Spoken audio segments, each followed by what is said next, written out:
legal career spanned 35 years, the Senator of Taiwan, and hosted 4 television shows.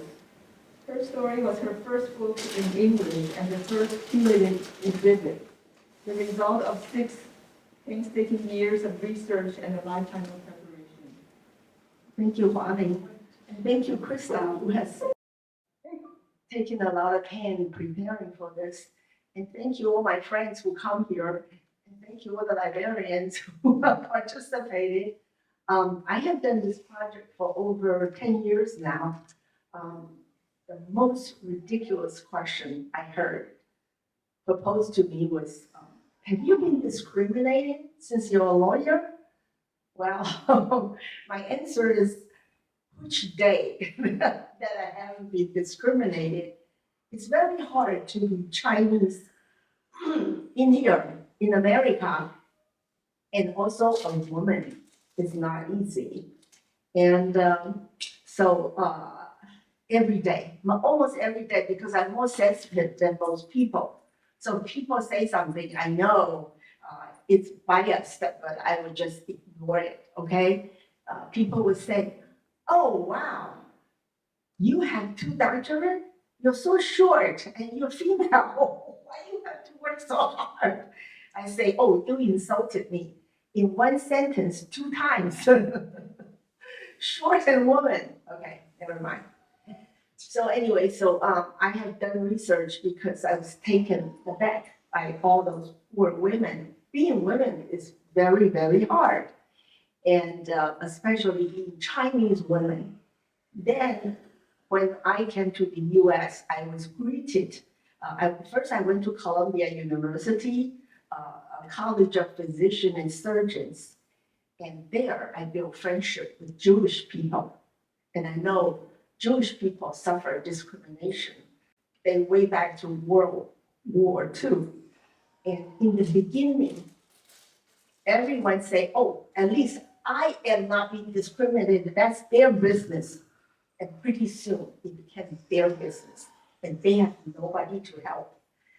How 6 million people, Jewish people, have been killed. And then they know it's their business. So now, whenever there's a discrimination case, they all gather together to help.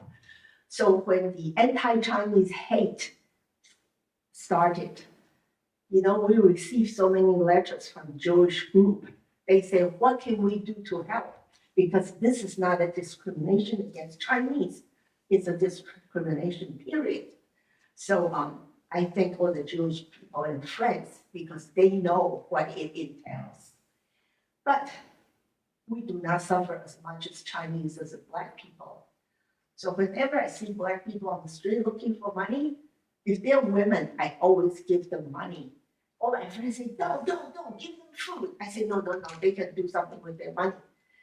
So, I have a lot of problems, like have too soft-hearted toward discrimination issue. That's why I started this. Next slide. Okay, then I started to write the book. I thought I could write the legal history of Chinese Americans. I was too ambitious. And then the director of National Taiwan History Museum came to me and said, oh, would you curate an exhibition for us? But we are only interested in Chinese American women and only interested in legal cases because otherwise it would be too much. The next slide. And so this book was designed by Li An's team. Li An, the director for The Life of Pi. Okay, next one. Okay, this is me. So then we have the next exhibition in National History Museum in Taiwan. And it was a huge success. We exhibited for 3 months to 200,000 people. So I was really proud. But then people told me, come on, in Taiwan is very hot. The National Library Museum has free weather, what you call that? Free air condition. And then look, I went out to gather money and we built a mirror maze. This is all mirror. Next one. This is all mirror. And we embedded thousands of LED lights. So, and we put their stories here in the glass plate. All the women's story. I just want to make a big impression. The neonates, I want to bring it to the US to do exhibition. But I was told by San Francisco Library that it cannot be done in the US because we have homeless population. As soon as they something like that, they want to go in and sleep in it and smoke their pot. And then you have to use a lot of police to put them out. And they will sue, if they're hurt, they will sue the library, so they cannot afford it. So neonates is still in Taiwan, it's too bad, I can't bring it here. Okay, next one. Okay, see, we put the story here. I want to remind you, this is Chen Vincent Chen's case happened in 1972, okay? At that time, Vincent Chen, he was Chinese, but he was beaten to death by two white people who lost their job in Detroit. They thought he was Japanese. This was the case in 1972. Then we had another case in 1980 something. And then we have another case in 2000. But now the anti-Chinese discrimination is going on every day. We got so many cases, I lose track of all of them. So the discrimination, the hate, I would blame it to President Trump. I don't know whether you agree, but I didn't encounter so many hatred, so many cases. So now this is Vincent Chen's mother, and this is Vincent Chen. After he died, this poor woman sued and won, but the two workers could not pay. They don't have any money. They lost their jobs, remember? So then after she contacted, she has cancer, she went back to Hong Kong. She passed away. Okay, next. Okay, our exhibition is kind of a success. Look at all the libraries we travel. We travel everywhere. Next one. This, and then next one. Yeah, so I'm kind of looking forward to Las Vegas. So we have traveled now almost 35 libraries. So it's not about the size of audience. This is history. You know, this is history. I want to make sure that people will continue after I go. You know, they will continue the effort of recording all the brave women who fight discrimination in the U.S. court. Okay, next one. Okay, when I started, if you research in the Library of Congress Index and you type in Chinese American women, 3 words, you get 0. Because like Madame Chiang Kai-shek, she is categorized as a general's wife. So after I started the effort, recently I checked, it's already $200,000 items under Chinese American women, of course, including Madame Chiang Kai-shek. Okay, next one. So then I also put all the exhibition material into a book. This is the first book. You can see, this is, although he is not Chinese American woman, but I think he made an impact in our lives, Martin Luther King. And this is, of course, he also made an impact in our lives because a lot of Chinese American women went into the army, even now, to get citizenship. Okay, next one. Okay, when I started Herstory 1, look, we only have 3 women who is in the political and legal position. Next one. Now we have this, and people remind me that, hey, you forgot to put who and who and who. And they're not just mayors, they are women in very important position. Look at Michelle Wu, she's mayor of Boston. Look at Heidi, she's Undersecretary of Defense. Now, that's not a small position. And we have all those great women. And Judy Chu, the top second, she, this is her second term. And her opponent, political opponent, say that she is a Chinese spy. Can you imagine? She was born here. Okay, next one. Okay, this is Herstory 2. Next one. Okay, this is the first case. 1874 is the first Supreme Court cases of Chinese American women, because at that time, 22 women went to San Francisco from Canton, China. And as soon as the immigration officer took a look at them and said, "You're all prostitutes," and they were sent to be deported. Somehow the women found money to sue, and they lost in San Francisco's Superior Court, and they appealed and won in the Supreme Court. It's justice. Oh, next page. If you search, this is their profile in the Library of Congress, and look at their name. Of course, that's not a Chinese last name. You can imagine a little Chinese woman who's 19 years old, and a big immigration officer said, "What's your name?" And she was like, "Ah." And her friend said, "Oh, we call her Ah Fang." So there's Ah. So, and then people always ask me, "Are they really prostitute or not?" What do you think? What do you think? Well, it's not important, isn't it? You just cannot label people, "Oh, you look like a prostitute." Too bad. Supreme Court say you're wrong. So they're all free now. After the Supreme Court, they were all free. Okay, the next case. This is a very important case. Mamie Tate is the little girl there. Her parents are my ban. I don't know how to translate. Anyway, they're rich. And when she was 9 years old, her mother took her to the elementary school. And the school principal, she was white. She stayed there and go, "No Chinese." And so her mother sued and won. So the day before she was going to school, the school board, the Board of Education of San Francisco, passed a resolution and said, "No, we are going to build an Oriental school only for Chinese."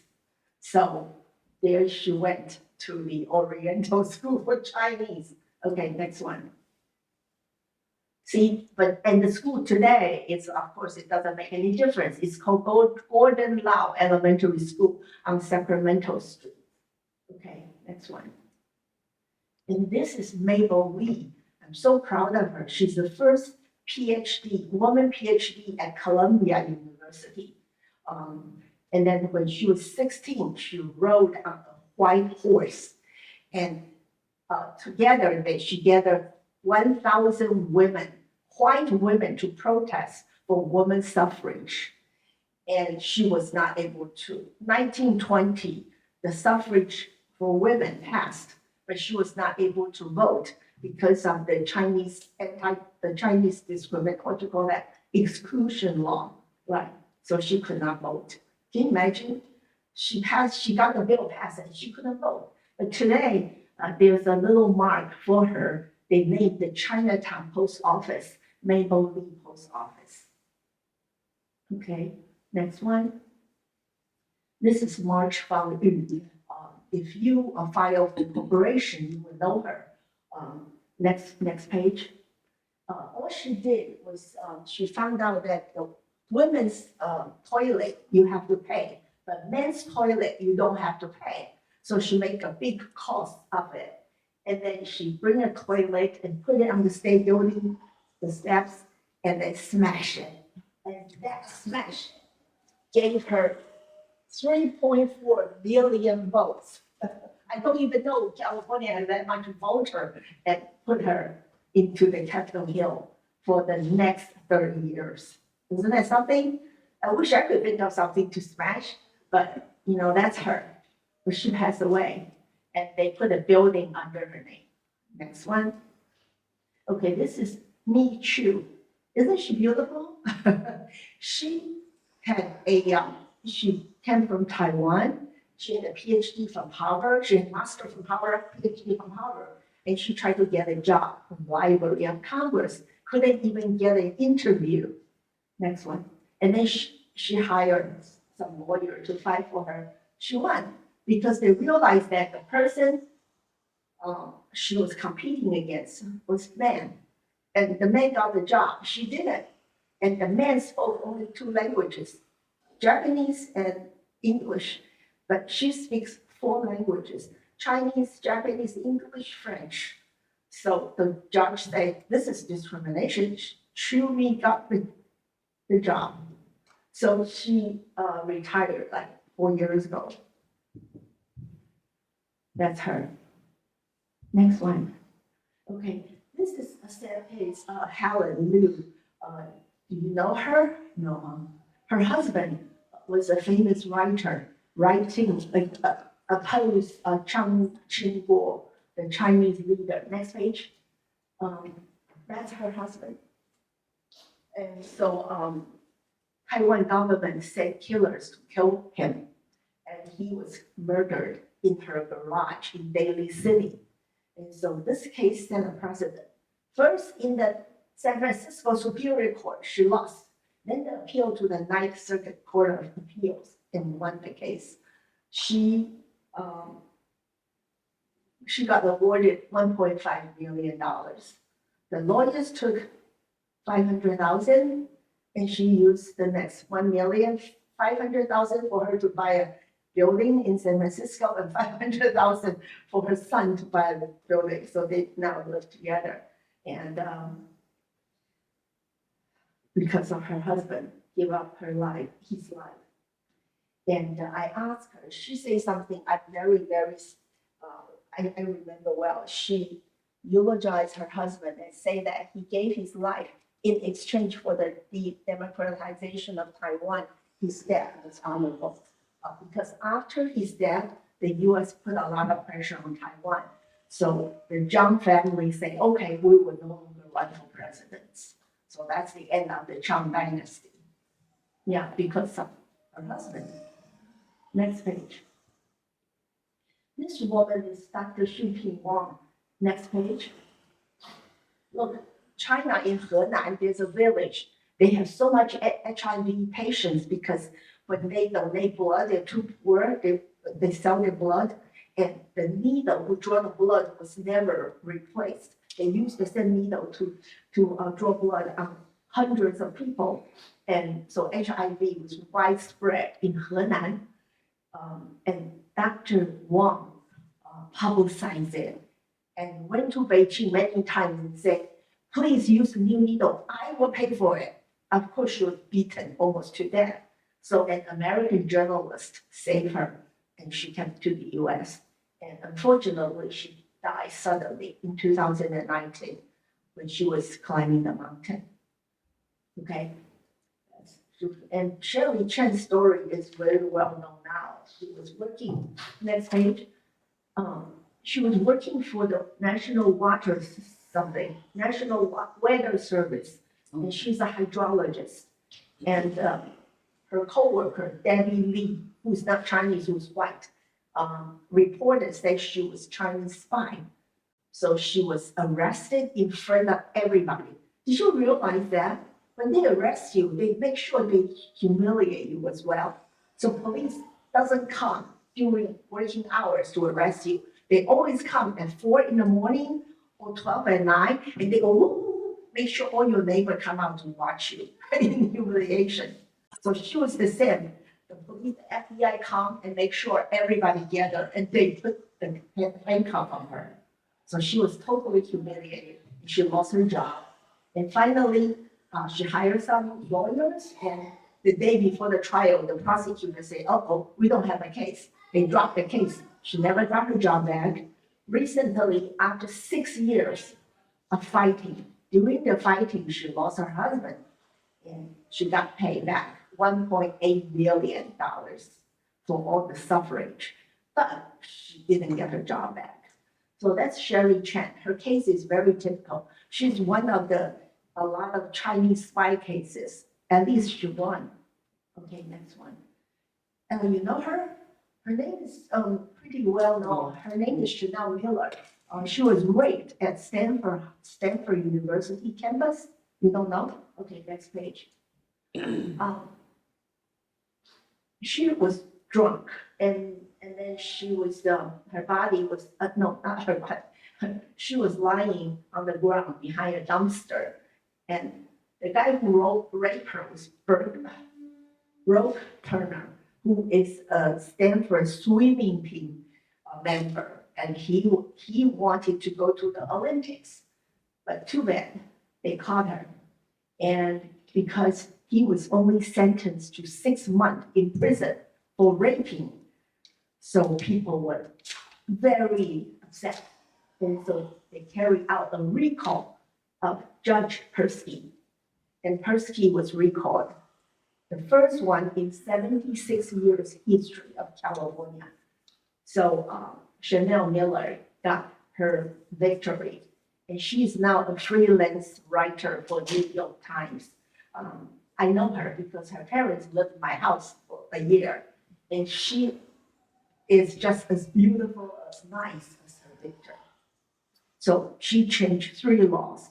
First, the rape law, she changed because rape used to be, you have to have the penal, insertion, but now you don't. Anything that goes through a vagina is considered rape. And second, you have to sentence the rapist at least 3.5 years, no more 6 months. And third is, I forgot the third one anyway, it's so she's very great because she changed 3 laws. Next one. Thank you. So that's it. Thank you. I forgot. Okay. After 2, of course, people like me who has nothing better to do has to go to Herstory 3. And I found my story. There's so many stories, but I found this woman. Do you remember her? She was beaten on the street of Oakland. She was 73 years old. And a man who was like 40, a white man beat her for no reason.